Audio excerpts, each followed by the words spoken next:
राष्ट्रवादीचे नेते माजी आमदार जिसान सिद्दीकी सध्या आमच्यासोबत है। जिसान भाई, कल एक मामला आया था, कुछ लोग आपको फॉलो कर रहे थे जिन्हें निर्मल नगर पुलिस ने बाद में डिटेन किया और लेट नाइट उन्हें छोड़ दिया यह कह के कि वो मदद के लिए आए थे। क्या कुछ आपको जानकारी मिली है, कौन लोग थे, क्या था मामला?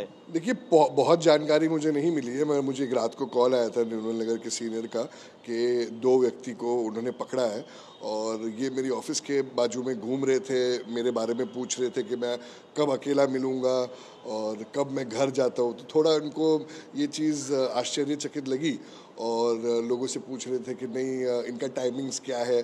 तो जो हादसे हुए हमारे साथ उसके बाद चौकन्ना रहना ज़रूरी है, इसीलिए निर्मल नगर पुलिस स्टेशन ने उन्होंने ताबे में लिया, उनको इंटरोगेट भी किया। क्योंकि 2 दिन पहले भी एक घटना हुई थी जब पिताजी का जो मोबाइल नंबर है उस पे वोडाफोन से किसी ने स्कैम करने की कोशिश की।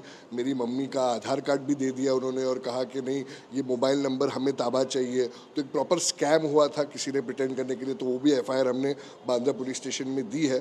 तो ये सब चीज़ें हो रही है और इसका कोई इन्फॉर्मेशन ज़्यादा हमें मिल रहा नहीं है। तो कुछ महीने पहले मुझे थ्रेट भी आया था मगर ईमेल का, तो उसका भी मैंने सीपी साहब से मुलाकात हुई थी 2 दिन पहले, मगर उन्होंने कहा कि नहीं वो वीपीएन यूज़ कर रहे थे। तो जो भी हो रहा है इसका ठोस हमें कुछ पता नहीं चल रहा है। तो थोड़ा परिवार इसके बारे में थोड़ा मतलब अपसेट था। तो बट बहरहाल कल रात का जो चीज़ है वो ऐसा लगा है कि कोई सांगली के लोग थे जो पहले सलमान भाई के घर पे गए थे, तो उधर उनके कोई बाहर उधर जो गेस्ट है उन्होंने कहा उनको कि नहीं आप जीशान भाई से मिलिए, ऐसा पुलिस कहती है। अभी मुझे कंफर्म पता नहीं है। एक के बाद एक जिस तरह से मामले आ रहे हैं, पहले धमकी आती है, फिर आपको फॉलो किया जाता है, मम्मी का आधार कार्ड, पिताजी का हाईजैक करने की कोशिश की जा रही है वोडाफोन की तरफ से। तो पुलिस इसमें आपका कहना है कि ठोस कुछ नहीं कर पा रही है कि कौन है लोग, क्या मकसद है उनका? नहीं, देखिए ये वोडाफोन का चीज़ तो अभी 2 दिन पहले हुआ और कल रात को ये व्यक्ति मिले। इससे पहले जब मुझे थ्रेट ईमेल भी आए थे तो उसका मुझे ज़्यादा इन्फॉर्मेशन नहीं मिला है। जब मैंने पूछा उनको तो बांद्रा पुलिस स्टेशन ने कहा कि ये ये क्राइम ब्रांच पे गया है और उन्होंने कहा कि एक वीपीएन आजकल बहुत आम चीज़ होता है। अगर ऐसा है तो हमें कुछ रणनीतियाँ बनानी होगी कि आजकल कोई भी वीपीएन यूज़ करके अगर किसी को एक थ्रेट दे सकता है तो ये बहुत ही दुर्भाग्यपूर्ण है और बहुत ही मुश्किल समय है। क्योंकि अगर ये सेफ्टी का मामला है, कोई भी किसी को ईमेल करता है तो मुझे लगता है कि हमें इतना प्रिपेयर्ड होना चाहिए वो चीज़ की कड़ी से कड़ी तक पहुंचने के लिए। आप एक खुद नेता हैं, तो इस विषय को लेकर क्या मुख्यमंत्री गृह मंत्रालय को पत्र भी लिखेंगे कि इस पे कुछ एक सिस्टम? जी ज़रूर ज़रूर, क्योंकि आजकल की देखिए ऑनलाइन टेक्नोलॉजी बहुत एडवांस्ड हो गई है, एआई भी बहुत आ चुका है। तो मुझे लगता है हमें भी हमारे साइबर सेल में भी हम काफ़ी इक्विप्ड है, मगर अगर ऐसा कोई थ्रेट आता है तो हमें इंटरसेप्शन जल्दी करना चाहिए उसका।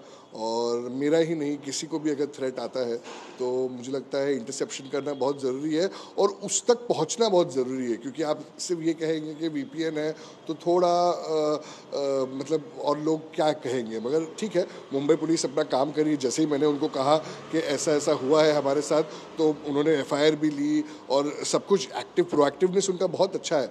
बट मुझे कहीं ना कहीं लगता है कि टेक्नोलॉजी हमें और भी एडवांस होनी चाहिए। जो 2 लोग फॉलो कर रहे थे आपको, वो आपसे पहले सलमान खान के घर पे गए थे, लेकिन उनको फॉलो करने का उद्देश्य क्या था? सलमान खान के घर क्यों गए? जैसा मैंने उनसे तो बात मेरी हुई नहीं है, मगर मैंने जो वरिष्ठ और डीसीपी से बात हुई है उन्होंने कहा कि वो सलमान भाई के घर पे कुछ मतलब कुछ मदद मांगने गए थे, उनको बिजनेस का कुछ लॉस हुआ था। तो उधर के जो बाहर लोग हैं, जो सलमान भाई के घर के बाहर तो हज़ारों लोग हमेशा आप पाएंगे, तो उधर लोगों ने उनको कहा कि आप पहले जीशान भाई से बात कीजिए, वो उनके करीब है, वो शायद से मदद करें। और वो एक पॉलिटिशियन है तो उनका जो दफ्तर है वो लोगों के लिए खुला रहता है। तब उन्होंने मेरे पास आए, ऐसा कहते हैं कि वो मदद मांगने आए या क्या आए, पर जो चीज़ें वो पूछ रहे थे कि अकेले कब मिलेंगे, टाइमिंग्स क्या है, घर कब जाते हैं, तो ऑफिस कब जाते हैं, और अच्छा सुबह से फॉलो कर रहे थे मगर सुबह बहुत पुलिस थी तो हम जा नहीं पाए। तो ये सारे जो चीज़ें हैं वो थोड़ी अजीब लगी मेरे स्टाफ को भी और आजू बाजू लोगों को भी, क्योंकि उधर ही एक घटना हुई है मेरे पिताजी के साथ। तो उधर के जो चाय वाला है उसको भी थोड़ा अजीब लगी, उसने मेरे ऑफिस के कलीग को बताया। तो इसीलिए फिर निर्मल नगर पुलिस स्टेशन प्रोएक्टिव होकर उन्होंने इंटरोगेट किया। दूसरा एक पॉलिटिकल सवाल है, हिंदी शक्ति को लेकर राजनीति गरमाई हुई है। कल 5 तारीख को राज ठाकरे और उद्धव ठाकरे इस मुद्दे को लेकर एक साथ पहली बार आ रहे हैं और एक साथ आंदोलन करने वाले हैं। हिंदी शक्ति पर आपका क्या मानना है?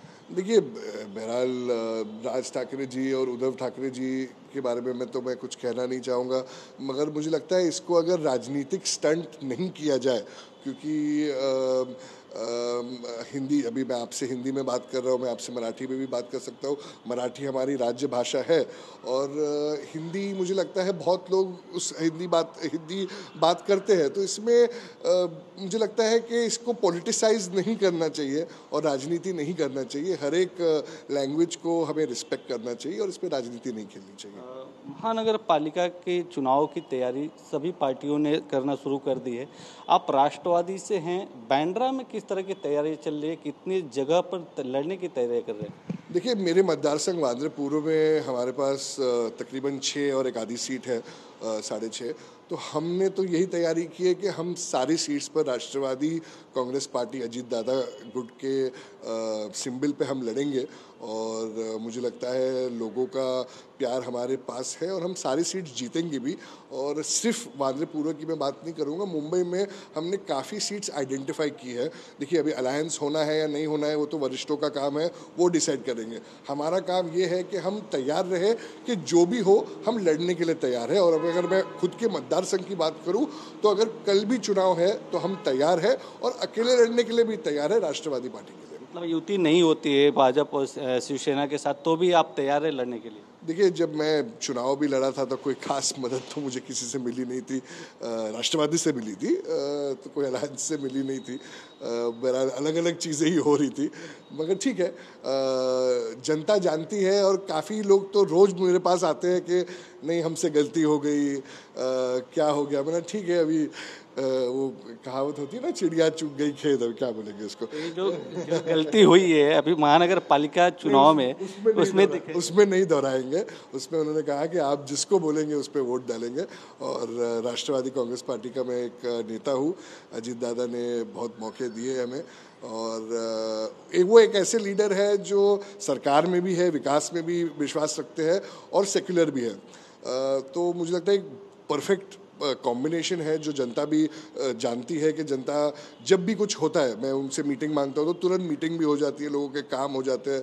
और हमारे जो अभी जो चुन के आए हैं वो तो लोगों से सिर्फ यही कहते हैं कि अभी मैं कुछ नहीं कर सकता हूँ क्योंकि मैं सरकार में नहीं हूँ। तो मैं उनका कहना चाहूँगा कि मुझे नहीं लगता है आप अगले 50 साल में कभी सरकार में आ सकेंगे, तो मतलब आप कभी कुछ कर ही नहीं पाएंगे, तो क्यों चुनाव लड़ते हो आप फिर? लास्ट विषय है कि आज जुम्मा भी है और आपने भोंगा के विषय को लेकर अजीत दादा पवार से मुलाकात करा था, कुछ मुस्लिम संगठन के नेता भी थे उसमें। किरीट सोमैया ने कहा है कि हम महाराष्ट्र को भोंगा मुक्त करके रहेंगे, कई जगह पे उतारे भी गए हैं भोंगे, इसको लेकर आप क्या कहें? देखिए, किरीट सोमैया जी तो बहुत सारी चीज़ें कहते हैं, मुझे लगता है उनकी पार्टी भी हर उनके स्टेटमेंट को इंडोर्स नहीं करती है और उनका कहना या ना कहना से कोई मतलब नहीं है। हमने अजीत दादा से मीटिंग ली, उस मीटिंग में रश्मि शुक्ला जी भी थी और दिवेन भारती जी भी थे और उन्होंने हमें पॉजिटिव रिस्पांस दिया। उन्होंने कहा कि अगले हफ्ते उनकी इंटरनल डिपार्टमेंट मीटिंग भी होगी।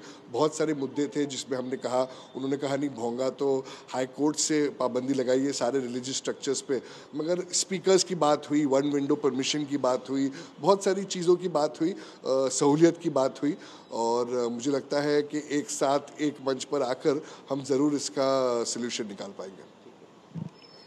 कैमरामैन संतोष कदम सह गोविंद ठाकुर, TV9 मराठी, मुंबई।